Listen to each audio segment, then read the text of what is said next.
Hey everybody, I'm here just to do an intro for my interview. I was able to interview Scott Stoutenburg from Destiny Rescue. I just want to try new filming techniques, although this is pretty awful, so bear with me.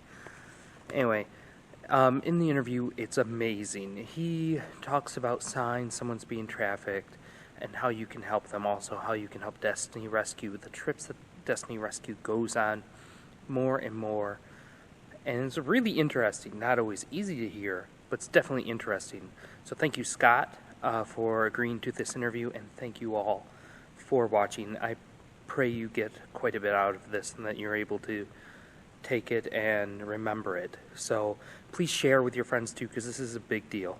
Thank you. Have a wonderful day. Hey everybody, Jason Wood here with the First United Methodist Church, and I'm here with Scott Stoutenburg. How are you today, Scott? I'm great. I'm a little tired of quarantine, but other than that, I'm good. Yeah, I don't blame you. I'm tired of it also. Just everything's changed. Well, first, tell our viewers a little bit about yourself and maybe some of the things you do, and just a random fact or two about yourself. Okay, let's see. My name is Scott Stoutenburg. I've been married. Next week, it will be 35 years. And I'm 56 years old. I've got 4 kids, 2 boys, 2 girls, and I've got 2 grandchildren and 1 grandchild on the way, September 9th, I believe. And his name will be Grayson Randall. Looking forward to meeting him. I am the director of student engagement for a group called Destiny Rescue. Destiny Rescue is a nonprofit organization that rescues children from sex trafficking. So my passion is to build an army of students across the United States and across the globe to put an end to child sex trafficking. A random fact about me, let's see. I just re-enrolled in seminary to finish my seminary degree. So I'll be doing a lot of studying, and I love my job. I wish my job didn't exist, but I love the idea that I get to connect with students and churches and tell them how they can play a role in saving the lives of children. Fantastic. First of all, congratulations, the grandchild, all the grandchildren, and happy anniversary. That's exciting too. Yes, and restaurants just opened up, so I may actually get to take her out to dinner. That's fantastic. You're lucky. They have not opened up here. Just takeout right now, and it probably will be for a little longer. So just this whole New York and Pennsylvania area, New Jersey. Right. But all right. Well, can you tell our viewers what exactly is human trafficking, and then maybe dig a little deeper into sex trafficking itself? Sure. Human trafficking, the best way to understand human trafficking is when excuse me, person A forces person B to do something that benefits person A. So if a person says, okay, you're going to go work for me, I'm not going to pay you, but I'm going to reap all of the benefits from that, that is human trafficking. Sex trafficking is when a person forces somebody else to perform sex acts or to be sexually exploited for the benefit of someone else. And anybody that is under the age of 16, or excuse me, under the age of 18, if you are a minor here in the United States, even if you become involved in prostitution on your own volition, it is still considered sex trafficking because you are a minor. It's hard to hear, but this information is just really important to get out there. We want everyone to know as much as they can about it, because if you're not aware, what can you do? You can't fight a battle if you don't know there's a war. Exactly. And I know I've heard a couple of people think it's not happening around here, and it's just really sad because, first of all, you shouldn't assume anything like that. Second of all, it is happening here, whether you want to believe it or not. The fact you don't believe it doesn't mean it's not happening here. Exactly. Which makes it really tough. how many people in the world are believed to be in sex trafficking right now, if you had to guess? According to the International Labor Organization, and I just looked this up today because I wanted up-to-date stats, they believe that right now, globally, there are 40.3 million people that are involved in human trafficking. Hundreds of thousands of those are in the United States, but globally it is 40.3 million. Right now, human trafficking is the largest criminal enterprise in the world and the fastest growing. It makes on average about $150 billion a year. Sex trafficking out of that makes $99 billion. So sex trafficking is by far the largest part of human trafficking today. It's hard to even know what to say after that. It is. And I have a list of questions in front of me, and I'm still kind of just thrown for a loop on what to say next. Yeah, and imagine you've heard this before. Yeah, I know. Imagine what people feel like the very first time they hear these things. I remember what I felt like the first time I heard that children as young as 3, 2, the youngest child that Destiny Rescue has ever rescued was 18 months. We just rescued a 2.5-year-old boy not long ago. I remember the very first time I heard these statistics and these stories. It just crushed me. But what's important is what you do with that knowledge. You can either take that knowledge and say it's too painful, I just can't think about it, or you can take that knowledge and say, I can't live in a world where this is happening and not do something about it. Is exactly why I want to at least make this video, to get the words out there, because it's hard. And I remember you telling me about the 18-month-old, and I saw on, I believe it was Facebook, maybe Instagram, that the 2.5-year-old boy had been rescued. And yes, I shared it. I'm like, I can't decide if this makes me really happy or really sad, because I'm so excited that the child was saved, especially because he has so much more life in him. Everyone does, not just him. I'd be happy no matter what. But it's just really sad that anyone's put in that situation. So in what ways does it affect our society here in the United States? How does it show up in the U.S.? Well, it's been said that an average American cannot go one day without touching something that was made, produced, or harvested by a slave.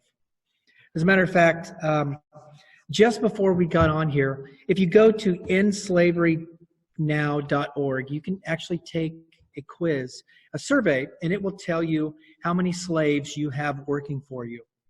And I actually, at the end of my survey, it said I had 41 slaves working for me, because just about everything we touch has been touched, produced, or harvested by somebody in the slave industry. Particularly telephones. There's a mineral that is used for batteries in cell phones that is mined by slaves. There's a lot of things that we as Americans use every single day that are made by slaves or are harvested by slaves. So when we say that it is a global issue, it really, really is a global issue.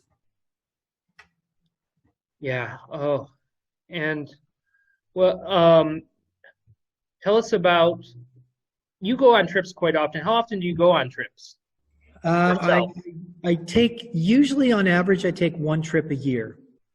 I was supposed to be on a trip in April to Nepal, and I was supposed to be going to Thailand and Cambodia in June. The Thailand-Cambodia trip has been put off until August. So I will get to go back to Thailand and Cambodia in August. Cannot wait. Well, what does a trip look like from beginning, which is research, correct, to end, to rehabilitation? What does a trip look like? What does a team trip look like?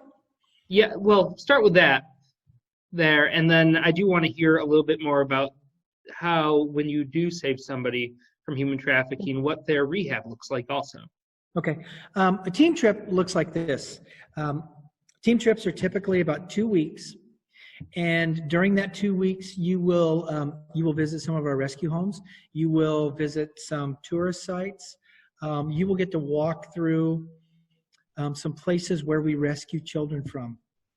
So not only will you have an opportunity to meet kids that have been rescued and possibly meet and talk to some of our rescue agents, but you'll actually get to walk through a couple of the worst red light districts on the planet. And you get to experience and see where we rescue kids from. And it's always so incredible because you see where these kids come from and then you meet them later. And it's amazing and fascinating how God takes that child who was so broken and so hurt. And then you meet them and they're so full of life and they're so happy and they're just so excited. And they always say they can't believe that you came all the way from the United States just to meet them. And it's just incredible. But because of COVID-19, in a lot of the countries that we work, our rescue homes have actually been shut down. So we're kind of transitioning our team trips to look just a little bit different because we may not have, we've had to actually close down some of our rescue homes. So because of that, what we're looking at doing is instead of just going to a rescue home, possibly what will happen is we will go to 1 or 2 villages where we have rescued 1 or more children, and we will go there and be able to do some work for them, say maybe put a roof on their house or put a life-saving water filtration system in that village. We were able to put a water filtration system in a village, I believe last year, and it's the very first time that this village has had clean water to drink. And one of the things that causes children to be trafficked is sheer abstract poverty. So by putting a water filtration system into a village, what that's doing is that's making sure that children don't get sick from waterborne illnesses. And because children don't get sick, their parents don't have to go borrow money. Because when parents have to borrow money and then they have no money to pay that back, that's when children are told, hey, we need you to go to town and find a job because we have to pay this money back. And then they're preyed on and taken advantage of. So that right there is just huge in the fight against trafficking. If we can stop it before it happens, that is a huge win. Yeah, that is a huge win. Praise God that you have that opportunity. What does the operation look like when somebody goes in and tries to save somebody from sex trafficking? Well, we've got a couple of different types of rescue. One is called like a soft rescue, and that's basically where a rescue agent will go in undercover and they will pose as a customer and they will look for children that are underage.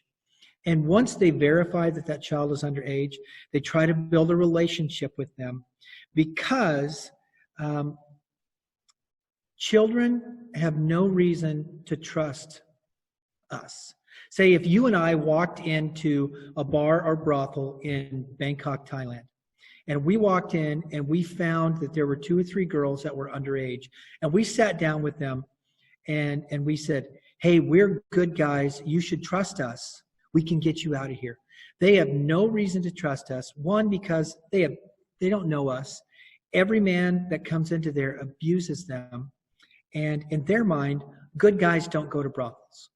So it takes time to build that relationship. And when that relationship is built, then when we feel like they trust us, then we say, okay, this is who we really are. And we can get you out of here. And sometimes it's as simple as standing up and walking out the front door. Other times we have to arrange to meet with them somewhere. And then we have what's called a hard rescue or a raid. And we love raids because 2 things happen in raids. We get to rescue a bunch of people at a time, and we get to see perpetrators arrested.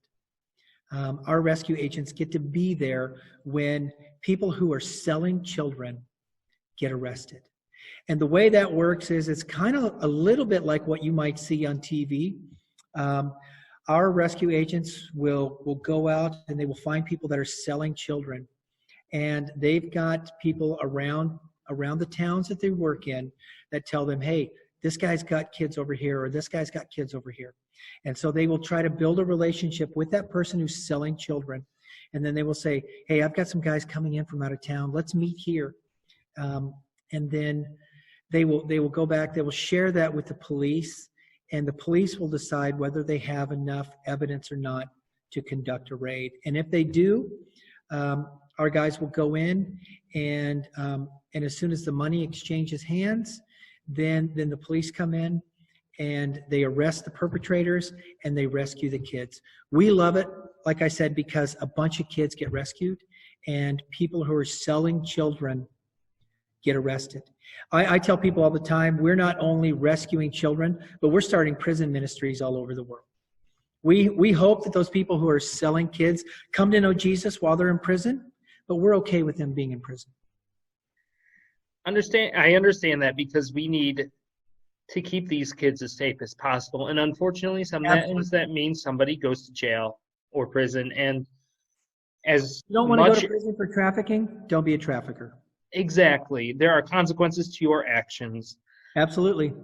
The Bible never said there wasn't. In fact, it very much clearly says that there are consequences to your actions, and they don't just affect you, they affect those around you.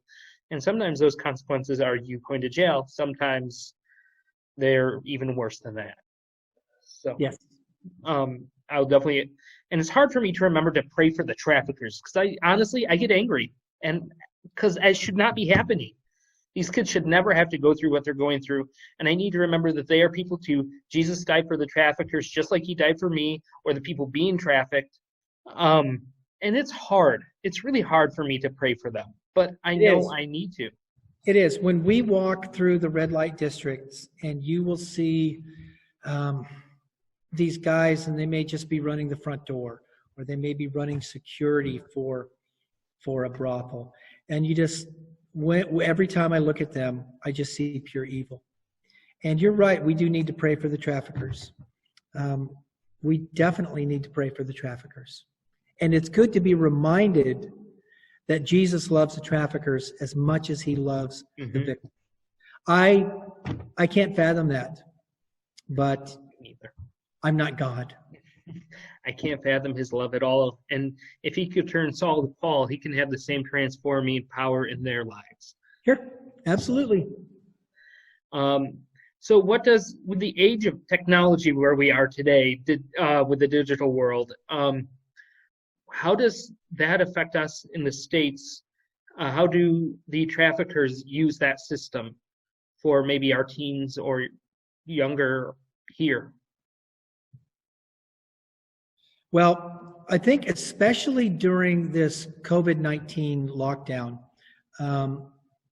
it is what I call the perfect hunting season for traffickers, not just in the United States, but worldwide. And the reason being is you've got kids at home for extended periods of time. And what are they doing? They're playing video games. They're online. They're on TikTok. They're on Instagram. They're on not so much Facebook anymore, but they're on these social media apps. And traffickers are on these social media apps as well. I will give you a perfect example. We were at a conference in Cincinnati. I think that's where I met you. It is, actually. Okay. So, Jason, you probably remember this. During one of our breakout groups, we had a 14-year-old girl come up to us afterwards, and she said, all of the red flags that you talked about is happening to one of my friends right now. And so we were able to talk with her, get some more information, and this is what happened. Her friend was playing Fortnite online and met somebody on Fortnite, and that moved to Snapchat. And from Snapchat, he told her that he was a 14-year-old boy and that he lived in Florida and that he had no no pictures of himself on any social media account. That right there is a red flag. Whether or not, I mean, the average American 14-year-old has probably a minimum of 50 pictures of themselves on multiple social media accounts. So that right there was a red flag. And then he asked her for 20 pictures of her. And so this girl came up to us, and she was so concerned about her friend. And she said something to us that I will never forget. She said, "I would rather lose her as a friend than lose her to a trafficker." So we were able to help her kind of navigate what to do next. And that led to her contacting her best friend's mom. Her best friend's mom had no idea that any of this was going on. You know, and I just want to say, I'm not an expert in human trafficking, either in the U.S. or globally, but I do read a lot, I do study a lot, and I just love to share the things that I'm learning so that kids, adults, people can make sure that they're safe and their loved ones are safe. And by the way, this thing online happens all over. In one of the countries that we work in, oftentimes we rescue a girl that's being trafficked across country lines, across borders, into another country because she met a boy online, or what she thought was a boy online. What she didn't know was that she was meeting a trafficker who was posing as a boy online, who promised her all kinds of things, a new life. You know, she wouldn't live in poverty anymore. And so it happens around the world, not just here. Hard to hear. I've heard that you mentioned TikTok. I've heard not so great things about TikTok when it comes to human trafficking. Could you tell us what it looks like on TikTok? I'm not an expert on TikTok. I've never been on TikTok, but I do know that there are several watchdog groups who list TikTok among their dirty dozen. One thing, TikTok is owned by a Chinese company, and the Chinese have never been super great about privacy. And I'm not saying anything, I'm not bashing China, I'm not doing anything like that. But the thing about TikTok is it was started off as like karaoke for teens. And there are several groups who call it a breeding ground for human trafficking, specifically for child sex trafficking. I guess where the teens are, the traffickers will be, unfortunately, it sounds like. That is exactly it. And I know that even though businesses are slowing down right now because of COVID, trafficking certainly is not. In fact, I believe I heard that it's actually picking up a lot through this time, that they see the vulnerability and they're jumping on it. Yes, the cyber end of it is. Yes. Unfortunately, not surprised. I wish I was, but I'm not. So what are the signs? I know you mentioned a few, but maybe if we were to, say, be walking through the mall or at a truck stop or something, and we see maybe a young person there, what are signs that could be someone who's being trafficked? Well, it's really hard to tell just by walking around and looking at it, because trafficking, especially here in the United States, and again, I'm not an expert. I know much more about what we do globally. But some things that you can watch out for specifically with your friends are changes. You know, maybe you get a girl who all of a sudden is talking about she has a boyfriend, but her boyfriend is secret. Or she met a guy online and she's sending pictures to him. Or all of a sudden she's got new clothes and they're much more sexualized clothes and with makeup to match.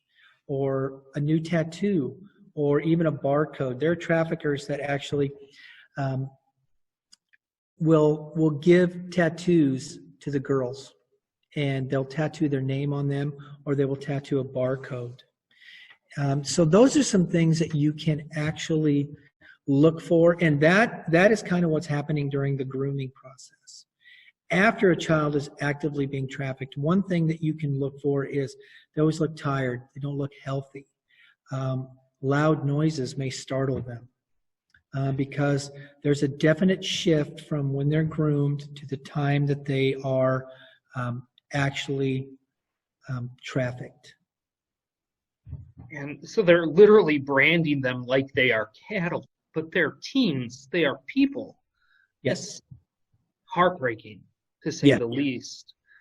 It's like, as we're going, I'm just thrown for a loop. And some of these things I've heard 3 times just from you, and maybe multiple times in other places. And it's just, I know it, but it still surprises me. It still shocks me because it's so hard. I don't understand how people could let this happen. And that's why we need to be aware.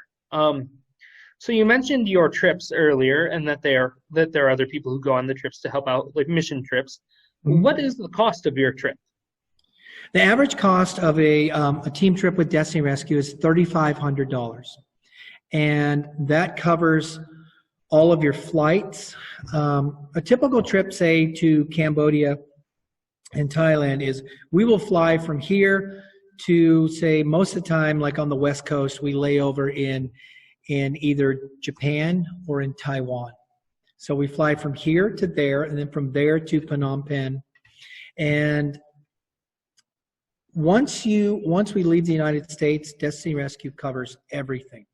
I'm talking all of your flights over there, all of your flights in country, because we fly from Siem Reap, Cambodia to Bangkok, Thailand, from Bangkok, Thailand to Chiang Rai, Thailand, back to Bangkok, and then back to the U.S. So all of your meals are covered, all of your hotel, everything that we do, like when we go visit the Genocide Museum and the Killing Fields, that's covered.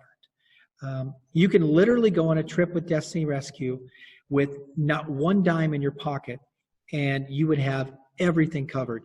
3 meals a day, all the water you can drink. You'd stay in a nice hotel.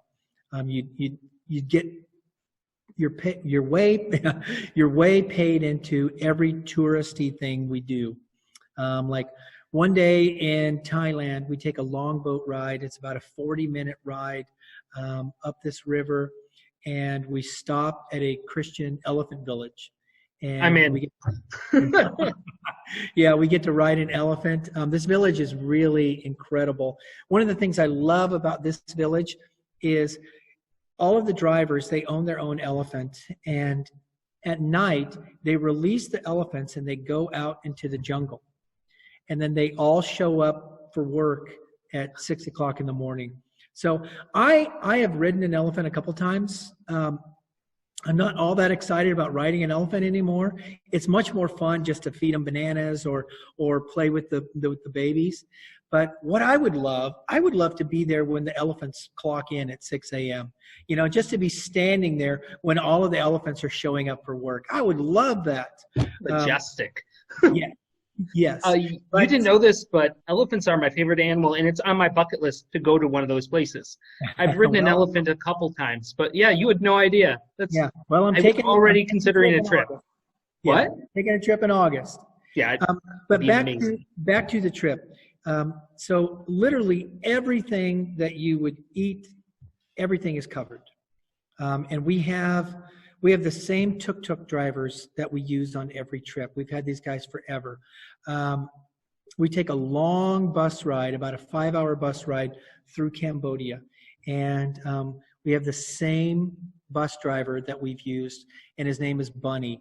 Bunny's an awesome bus driver, and he's hilarious. One of our tuk-tuk drivers' name is Elvis. So we use the same guys. It's great. We love the people that we get to partner with in our rescue countries. Building so many relationships. That's fantastic. Absolutely. I've got friends in Thailand and Cambodia that's one of the things I love about the team trips is I get to see these people again that I've built relationships with in the past. That's wonderful. I was wondering, what do your fundraisers look like, and how do you get people excited for those? Well, we do several. Are you talking about me personally or Destiny Rescue? You personally, but then also start with you personally, and then expand to Destiny Rescue. Well, like I said, my job title is the Director of Student Engagement.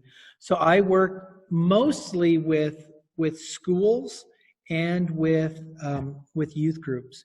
And we have two events that we do. One is called a Together We Can. And Together We Can, it's not a fundraiser, it's a rally. And basically, a normal Together We Can lasts for about 3 hours. And we set up an escape room. We've got worship.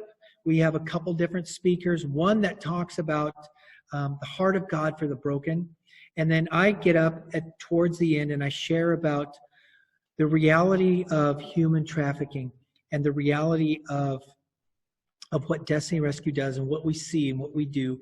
And then at the end, there's a call to action. And youth groups get together and they say, okay, we want to do something. And that leads to what we call a Take a Stand event. And a Take a Stand event is an actual fundraiser.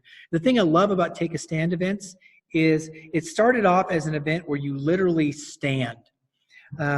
And so we've had schools that they will take their chairs out in the hall during the day and they will stand all day long.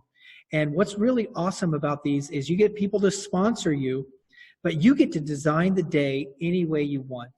We've got a group that we met at an event in Chicago, and they are putting on a Renaissance fair as their Take a Stand event. They're going to have these guys that are going to be dressed in knights of shining armor, and they're going to do a sword fighting competition. They're going to have a lady dressed as a queen, and she's going to be able to dub little girls as princesses and knight little boys. And they're actually going to do a chicken dinner, and when they feed people the chicken, they're going to call it Baby Dragon. And they're going to do a medieval dance. And they're just going to get people to sponsor them. And, you know, the sky's the limit. We've had groups. We did a group that had a 24-hour walkathon. You can play video games for 24 hours. You can have spaghetti feeds. You are just limited by what's legal and what your pastor will allow you to do, or your youth pastor. So the great thing about Together We Can is you just, as a youth group or as a school, you get to design it and you get to do it yourself. And what I tell people all the time, if you're considering doing a Take a Stand, set a goal. Say, we want to rescue 3 kids. The average cost of a rescue is $1,500. And I have been there with kids when they have crossed that threshold, when they have gotten to the point where they've rescued a child. And I've seen middle school boys, you know, just tackling their friends, and they're so excited. I've seen kids just cry because there aren't many times in your life when you get to say, today I saved a life. But with this, you get to walk away and say, there's a child somewhere in the world that I may never meet who is going to be rescued because of what we did here today. Destiny Rescue actually rescues in Thailand, Cambodia, the Philippines, the Dominican Republic, Nepal, and 2 unnamed countries. And here very soon we'll actually be in 3 unnamed countries because we're preparing to move into a new country. And most of those kids you will never get to meet. But maybe 10,000 years from now, you may be walking streets of gold in heaven and have a little kid run up to you and say, thank you, I'm here because of what you did for me. That's the goal, to save lives. Absolutely. Jesus came to do it for us, and we need to pay it forward to everyone else. Of course, we can't do it the way he did. He offered eternal life, but we can hopefully help with freedom for now. Yes, we can all play a role. Exactly. So how, I missed a question. I want to go back real quick. Okay. what are the statistics for like people being trafficked? We'll say specifically sex trafficking. What are the stats for, say, gender, race, and age? The average age of a child trafficked for sexual purposes globally is 12 to 14. The life expectancy of a girl in a brothel is about 7 years. If a girl is with 5 customers a day, and in a lot of places that's not a large number, in 1 year she will be with 1,100 or 1,826 different customers. The human body is just not built to withstand that kind of treatment. So when we say the clock is ticking, the clock is literally ticking. There are some groups, right now it's believed that there are between 1 to 1.2 million children trafficked every single year. And there are some groups that say there's a child trafficked every 15 seconds. There's a child trafficked every 30 seconds. The honest truth is we just don't know exactly, but we can make an educated guess. So an educated guess would be somewhere between 1 million and 1.2 million children trafficked every single day, or excuse me, every single year. And 97% of all trafficking victims are trafficked in the areas of the world where we live or where we work, in Southeast Asia, in the South Pacific, in that region. There are, trafficking does happen in the United States, but about 3% of all trafficking victims are trafficked in the U.S. What did I say the stat was for globally? What did I just say? About 70% of all trafficking victims, I believe, are trafficked in the areas that we work. It is a huge, huge, huge problem worldwide. And one thing I want to tell your viewers is we get asked this question a lot. Why don't you rescue in the United States? And there's a couple of good reasons. God has called Destiny Rescue to the places where it is the worst of the worst. And where we rescue, there is no fail-safe for children. There's no child protective services. There's no welfare system. If a child is trafficked in some of the countries that we rescue in, there's no one coming for them. So Destiny Rescue, our goal is to step into the areas that are just the worst places on earth to be trafficked. And so that's why we're not rescuing in the United States. I hope that someday we do rescue in the United States. But you know, the United States has a lot going for it, and almost every metropolitan area has a trafficking unit. We've got child protective services. We've got foster care, though foster care is not very good. I'll be the first to admit that. But there's backup. There's protection for kids. In the countries that we work, there's no protection for them. There's no backup. They're on their own. Well, if we suspect somebody of being trafficked, how do we act after that? Who do we contact? What steps can we take? Well, the first thing is I would alert their parents. Secondly, one thing I do want to say, if you think you see human trafficking, don't intervene. If you think you see, it's not safe. Okay, call your local police, or you can call the human trafficking hotline at 888-373-7888. That is 888-373-7888. Alert somebody. Tell a teacher. Tell your pastor. Call the local police. Tell them what you saw. Call the human trafficking hotline. But don't try to interact and save them on your own, because that may not end well for you. And we don't have the resources to actually help. I know if I saw somebody, I probably wouldn't be any good trying to help. Like maybe, yeah, they look at me as a hero, but I probably would end up being a dead hero. And maybe even a failed hero. You are not Chuck Norris. Okay? No, not at all. Call the police, call the national hotline. Exactly. So I wanted to ask, how has this virus affected your funds, your fundraising, and in other ways also? Well, as you and I were talking before we started recording, I was actually supposed to be in New York right now with you. Yeah. And then at your church in Pennsylvania. So I have had, personally, I believe 11 fundraisers either canceled or postponed.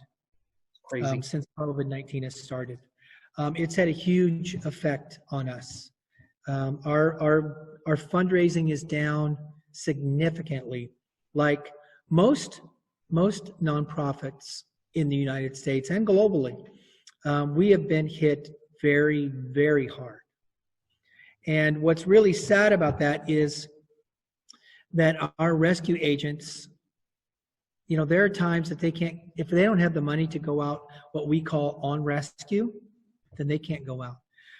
Right now, a lot of them are locked down because some of the countries that we work in are in a virtual, literal 24-hour lockdown.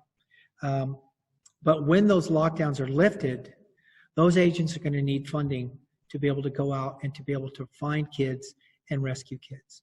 Like I said, the average cost of a rescue is $1,500. And, you know, we would like to think that we go out, we see a kid, and we go, come on, you're coming with me. That's not the way it works. It takes time. It takes investigation. It takes a lot of things. There are a lot of different factors that go into a rescue. How can we help you? How can we give? You can go to, sorry, my mind just kind of went crazy there for a minute. That's all right. I had all of these answers coming out at once. You can go to destinyrescue.org and you will see a give button there.